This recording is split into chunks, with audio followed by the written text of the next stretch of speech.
அப்பாஸ்ன்றதே ஒரு டிஃப்ரெண்டான செலக்ஷன் தான். இது ஆமா, தவிர ஆமா. உங்களுக்கு வேற ஏதாவது ஆர்டிஸ்ட் மைண்ட்ல இருந்தாங்களா? அவரை எப்படி ரீச் பண்ணணும்னு தோணுச்சு? அந்த ப்ராசஸ் எப்படி நடந்தது? நிறைய ஆர்டிஸ்ட் மைண்ட்ல இருந்தாங்க. ஆ. அது நான் பேர் சொல்லல. ஓகே.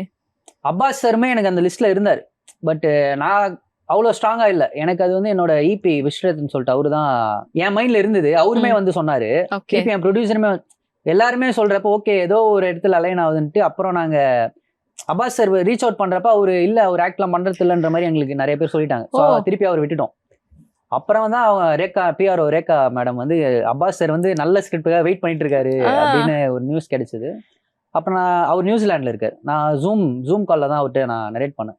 ஸோ அந்த ஜூம் காலில் அவர் ஃபர்ஸ்ட் வந்து உட்காந்தாரு. அப்பே நான் ஃபிக்ஸ் பண்ணிட்டேன். லைக் ஏன்னா அந்த அப்பாஸ் சார் நான் அப்போ தான் பார்த்தேன். நீங்கள் இப்போ ஸ்க்ரீனில் பார்க்குற அப்பாஸ் சார் நான் அந்த லுக்கில் அந்த பியர்டு அந்த இதில் நான் ஃபர்ஸ்ட் டைம் பார்த்தோன்னே நான் ஃபிக்ஸ் பண்ணிட்டேன். இவர் எப்படியாவது கன்வின்ஸ் பண்ணிடணும்னு. அப்புறம் கொஞ்சம் ஒரு ஹெசிடேஷன் இருந்தது. ஏன்னா சரி அவர் ஒரு 12 இயர்ஸ் கழிச்சு வராரு.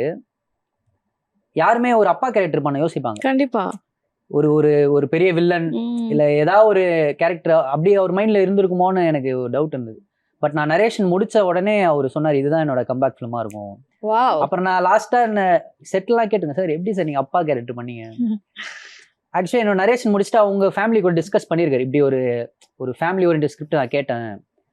அப்பா அவர் சொன்னாராம் இதுல அப்பா கேரக்டர் அதெல்லாம் கிடையாது. இதுல கதை நல்லா இருக்கு. இந்த கதை சொல்ல வேண்டிய கதை. இதுல ஃபேமிலி எமோஷன்ஸ் இருக்கு. அதை தாண்டி நம்ம அந்த தீம் ஒரு யூனிக்கான தீமா இருக்கு. இதுல நான் கண்டிப்பா பண்ணுவேன்னு சொல்லி அவரு வந்தாரு.